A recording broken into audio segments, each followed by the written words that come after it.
Allergic rhinitis या नाक की एलर्जी ये जनरली पंचकुला और ट्राई सिटी में बहुत कॉमन है। इससे बहुत ज़्यादा लोगों को काम पे जाने में दिक्कत होती है, वर्क आवर्स का लॉस होता है और पेशेंट बहुत कमज़ोर महसूस करता है। इसके बहुत सारे कॉजेज़ होते हैं। उसमें से कुछ प्रमुख कारण हैं कि जो पोलन है जो पेड़ों से गिरता है, खासकर इस एरिया में कांग्रेस ग्रास से लोगों को बहुत एलर्जी है। उसके अलावा जो पॉल्यूशन है जिसका स्तर बहुत ज़्यादा बढ़ता जा रहा है, जो डस्ट है उसके कारण भी पेशेंट्स को एलर्जी बढ़ती है। बहुत सारे पेशेंट्स को कुछ पर्टिकुलर फूड आइटम से एलर्जी होती है, कुछ नट्स से या फिर कुछ खाने के पदार्थों से, जिससे पेशेंट्स को छींकें आती हैं। और पेट्स या एनिमल अगर वो घर में रखते हैं तो उनका जो हेयर लॉस होता है उससे भी प्रॉब्लम होता है। जनरली एलर्जीज फैमिलीज़ में रन करती हैं, मतलब अगर पेरेंट्स को है तो जनरली बच्चों को भी एलर्जी होती ही है। हम जानते हैं कि इसका मैकेनिज्म क्या है, मतलब ये एलर्जी कैसे होती है। सारे लोग सेम सांस ले रहे हैं, लेकिन कुछ पेशेंट्स जिनको पोलन से, डस्ट से या एनिमल से एलर्जी है, उनकी बॉडी थोड़ी ज़्यादा रिएक्ट करती है। जब उनकी बॉडी में वही सारे पार्टिकल्स उनकी नाक के थ्रू एंटर करते हैं तो वे पार्टिकल्स जो हैं हमारी बॉडी के कुछ सेल्स को स्टिमुलेट करते हैं। उस सेल्स की एक्टिविटी बहुत ज़्यादा बढ़ जाती है और वो कुछ एंटीबॉडीज़ रिलीज़ करते हैं जिसको हम IgE एंटीबॉडीज़ बोलते हैं। और उसके बाद वो हिस्टामिन रिलीज़ करके हमारी बॉडी में ये सारे रिएक्शन करते हैं और एलर्जिक राइनाइटिस हो जाता है।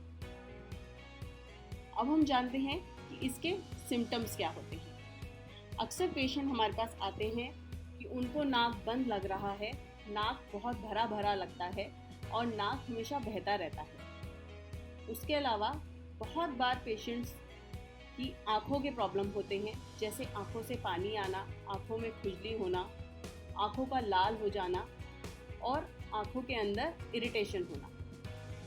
बहुत बार पेशेंट्स कान बंद के साथ भी आते हैं कि कान में उन्हें सुनाई नहीं दे रहा है।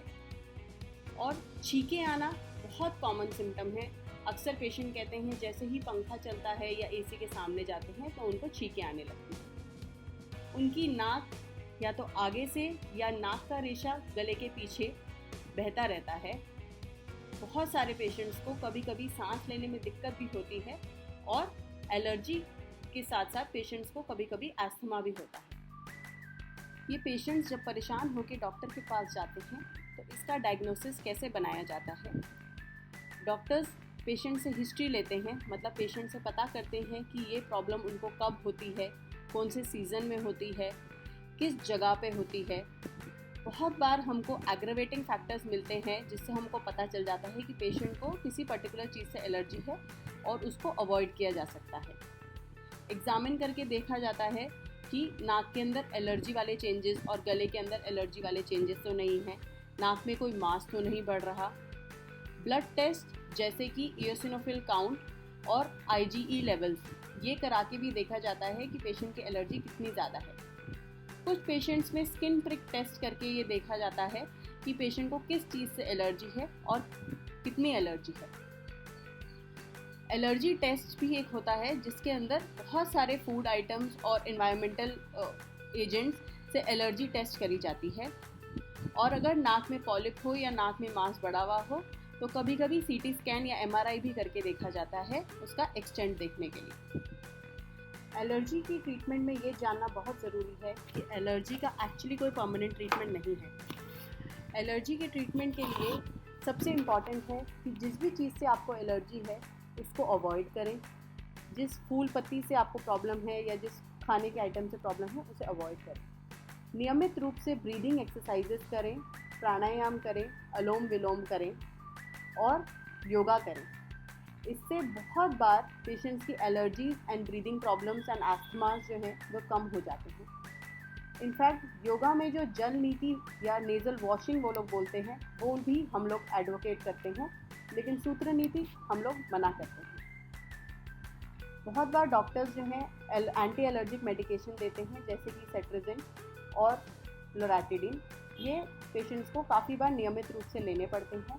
नाक में स्टेरॉइड के स्प्रेज दिए जाते हैं। ये बहुत सेफ होते हैं और लंबे समय के लिए इस्तेमाल किए जा सकते हैं। पेशेंट्स को कभी कभी नाक ज़्यादा बंद हो जाने पर नेज़ल डीकंजेस्टेंट जैसे ऑट्रिविन, ऑक्सीमेटाजोलिन ये भी देने पड़ते हैं। और कुछ पेशेंट्स को खाने के स्टेरॉइड ही देने पड़ते हैं जिन पेशेंट्स में नाक में अगर पॉलिप बन जाए या फिर एलर्जी का स्तर बहुत ज़्यादा बढ़ जाए। जब इन सब चीज़ों से नहीं सेटल होता तो कुछ पेशेंट्स को सर्जरी भी करानी पड़ती है अगर नाक के अंदर मांस बढ़ा हुआ हो या नाक के अंदर पॉलिप हो। किसी भी ट्रीटमेंट के लिए अपने डॉक्टर से मिलें। धन्यवाद।